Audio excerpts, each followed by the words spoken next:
What's up guys, Highway from GameLeap here, and in today's video we'll be covering push, which has actually been confusing many players, both new and old. I still even hear people mentioning that the way to win in overtime is confusing. A GM player the other day, who I'll leave nameless, said to me that they thought whichever team was last to simply be on the robot in overtime was the winning team. That is insanity. So in this video today, I'm not only going to explain the new game mode at its most basic level, but also give you some crucial pieces of advice on how to actually win more games in it, since those who haven't taken the time to review it will have a big disadvantage against you. Before we get into it, you guys need to come check out our website. The content we've been posting there has been actually top notch, and I guarantee that you'll get some seriously quick improvement out of it. Follow the link down below and come take a look at what some of our pro coaches have been cooking up lately. Fun fact, we already have almost 100 videos just from this past week alone, so don't miss out on them, and I know that you guys will see some seriously insane results. Alright, back to it, let's get into the video. So the push game mode is essentially a reversed tug of war. The idea is to simply progress the robot more than the other team does, running him back and forth between the two barriers when necessary. Some important differentiators between the push bot and the payload are that he, 1, does not heal you when standing next to him, and 2, does not benefit from more than one person standing next to him at a time. The other important thing to note is that each push map has checkpoints that allow for a team to unlock a forward spawn, meaning that they will spawn closer to the fight than their original spawn location. At these points, the robot will stop moving entirely and play through an animation which lasts for a few seconds. This time can otherwise be extremely vital to pushing and doing things outside of standing around on cart waiting to push it. Which really brings me to the main struggle of every new and old player that does not understand this game mode. You do not always need to be on the push bot. The most important thing in this game mode is winning a team fight and taking good positions, which gives your team a chance to push the bot through the harder sections of the map. There are certain points that have high grounds which are completely overwhelming that stare down right at the objective, and sitting around the bot with the entire team is an utter death sentence. So the important thing to know is where these locations on the map are and how/when it's time for you to fight for them, even if it means stopping your bot progress temporarily. Do not get caught in the trap of hyper-fixating on the payload and losing to bad positions. At most, you should have one person sitting on the bot, since it does not progress faster with more people anyway, and this person should be ready to, at a moment's notice, return to the fight. In this section, I'll cover all of the key spots on each map that I think are extremely vital and show why they are so important. Okay guys, hey, so the first fight on Coliseum, which is the map we're starting with, it's going to be sort of centered around the bot. Obviously, you want your supports to be playing close to this corner. The tanks are fighting for control here and using this as cover or that as cover, preferably if they're smart.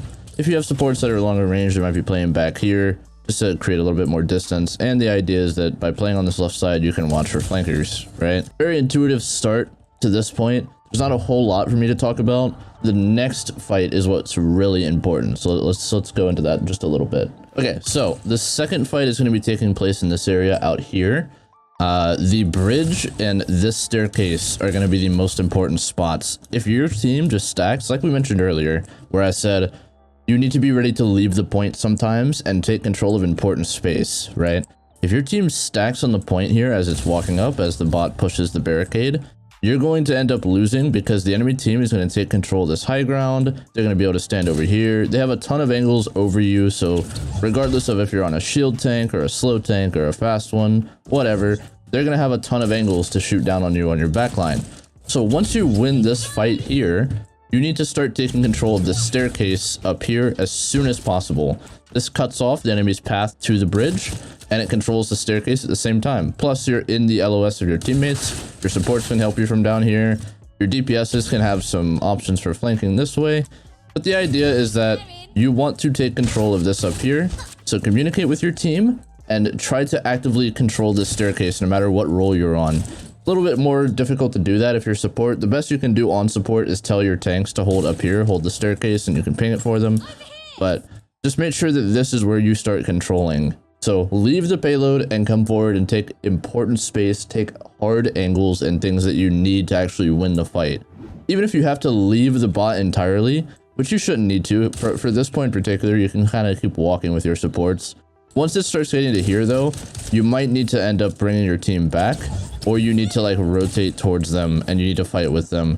But the idea is still the same. As I mentioned in the video, you don't always need to be pushing the bot. Your focus should be winning the fights when the enemy team is grouped and coming in to contest you every time. Luckily, that's pretty much it for fighting on this map because the map is actually just so small. Once the bot starts to round the corner, Controlling this is good, using this corner and this corner. Also using this angle right here where they can't see you from their spawn, but you can still shut the bridge off and shut the stairs off if you're on DPS. Your tank is kind of going to be the one that has to take control of pushing the bot here, unless they're playing really a forward next to the yellow truck here. If they're playing next to the yellow truck, then your supports can support them, and they can keep control of the space. But overall, that's really it for Colosseo. It's a very small map. Those are the important spots to take. For point one, just to recap, you want to take control of this corner, hold it with your team, make sure you're playing out of the LOS of the enemies as best as you can. If your tank is extending super far, you can also come here. I just don't really like going here because it really opens you up to being pushed and cut out, and you know, it can be a problem. But either way, first point should be pretty straightforward. The real kicker is the team that knows to take control of the staircase here and actually play for aggressive positioning. That's going to be the team that gets a big advantage going into the remainder of the map. Okay, let's go to the next map. Okay, here we are on Esperanza, and the mid fight can be a little bit confusing. I mean, even just looking at it from here, you can see how many different angles there are. There's a very clear open path. You don't want to roll out to low ground for the most part, I've found, unless you're on like a speed boost comp. The best thing for you to do is take control of the high grounds, and then you can dictate from here what you want to do. If the enemy team starts pushing cart from here, that's fine. I mean, they're not going to get it very far. But the idea is you want to hold this high ground and look to, on DPS, I like to try to take this angle early because you can catch people off guard.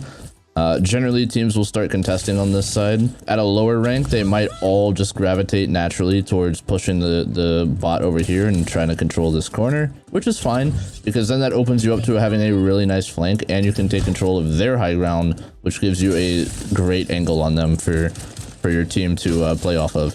You get a lot of support picks and a lot of various picks over here. So my general suggestion for the DPSs is to take control of this flank here and just make sure that you can go for shots. If they're really hard pushing and coming back around the corner, come back up here and just use the high ground to shoot down on them.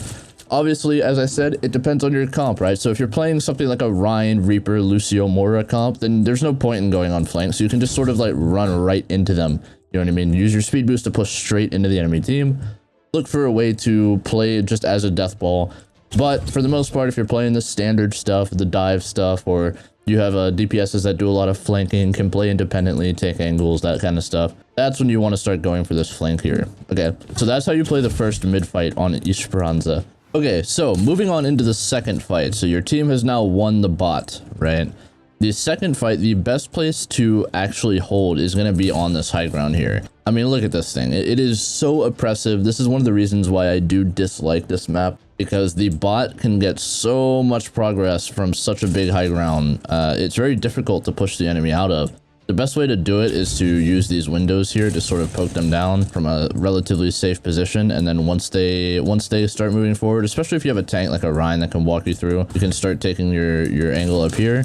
Then you have high ground over them if their team is set up on cart. But this high ground is really important to control as a team. So whether you're tank and you're holding close over here while your bot gets pushed, or your DPS, you want to be holding up there, or your support, you know, you need to be aware of what's going on with this bridge here on this second major fight in the map.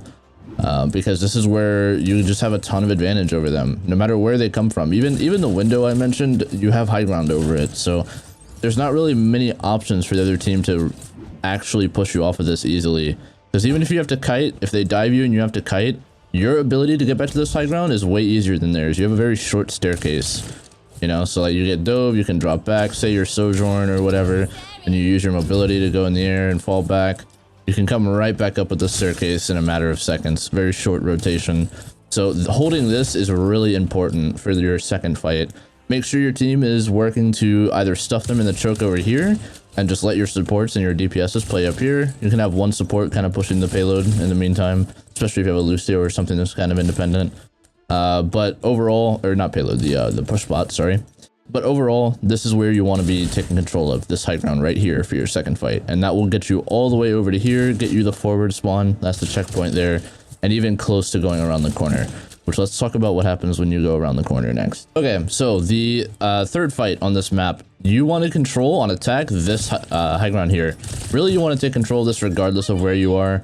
The best way to do it when you are defending is you can actually work your way through these windows here, and you can fight them from up here if you want. You have access to a mini or sorry, it's a mega over here. This is where it is. You have access to a mega over here and a quick rotation to get back to your team.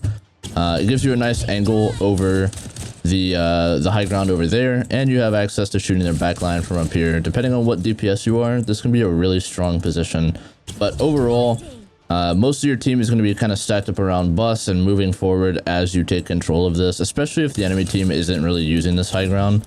It's worth noting you also have a flank to get through from spawn here. If you're playing something like Tracer like I am, you can kind of blink over here and like push like this.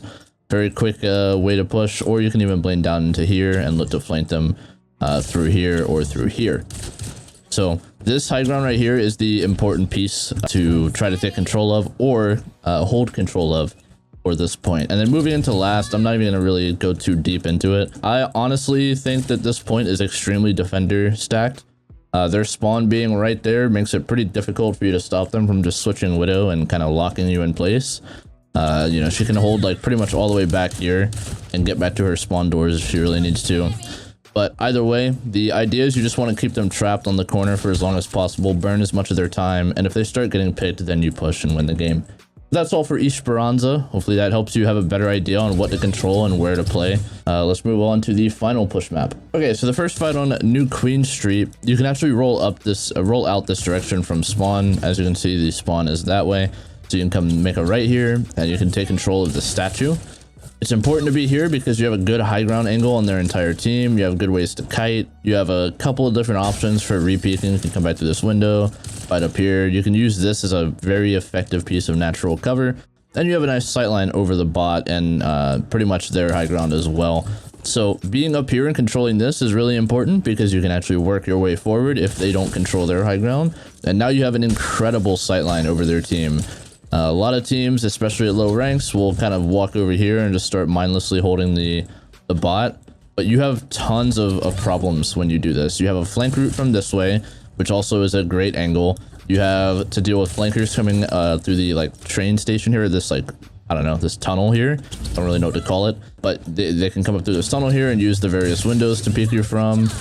Great piece of high ground. And then you also have to deal with them pushing up here. So do not mindlessly go down here if you're playing any role, really. You need to make sure you control this up here and actually work to maintain this nice high ground angle, which also gives you a ton of natural cover. So that's the first fight. Let's move on to the second one. Okay, so moving into the second fight, your team, if you have won the bot, will be pushing this corner and having to deal with this high ground up here. It's also worth noting there is a flank from this way that they can use to get to you if they're playing Sombra or Tracer, so be aware of that. But this high ground up here is immensely important. It's one of the best high grounds in the game that you can get contested really easily from it, and there's not really a good way for you to push back into it and stop them from dealing damage to you and holding this angle. So best thing to do if you're holding this point is to make sure you're maintaining control of this high ground where you can keep an eye on all of them. And preferably if you're a tank, you want to be able to try to get over to this corner here to stop them from getting the forward spawn and give your team all this open space to play from and to support you from. Plus it gives you the natural cover here, and if you need to back up you can go to here, or you can just drop back further and further. But realistically, if you get control of this corner, you should have enough support and you should be able to make plays from here to be able to actively fight the enemy team. Just be careful not to get caught off, or caught out, I should say, not caught off, sorry. Don't be careful not to get caught out here. The final spot that you kind of want to take control of for this fight, if you're attacking and going into their spawn, is this corner here. This gives you enough natural cover to help your team as they walk up all along here, especially if you're on support.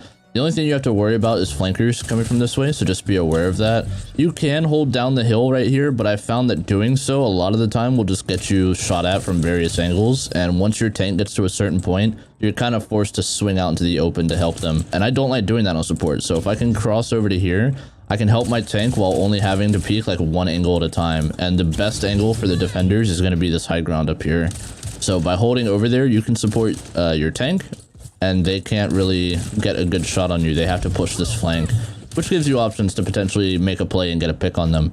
So great spot for support is up here. Your tank, you kind of just want to be pushing the cart, using the car here for defense, or this wall here, or whatever, you know, depending on where the supports are playing. That's pretty much it for this point. Your DPSs, you want to be kind of just looking for angles wherever they can. If they have to play down here, so be it. but the more aggressive your DPSs can get early, the better. I even sometimes like to get up on top of this thing and stuff them in their spawn when I can and stand up on that. I don't know if I can parkour. Yeah, so if I'm on Sojourn or something, I like to get up here and stuff them into their spawn and then drop back when I need to. But anyway, that's it for New Queen Street. Thank you guys so much for watching. I hope you enjoyed and learned more about how the push game mode works. Don't forget to like and subscribe. Until next time, take care and peace.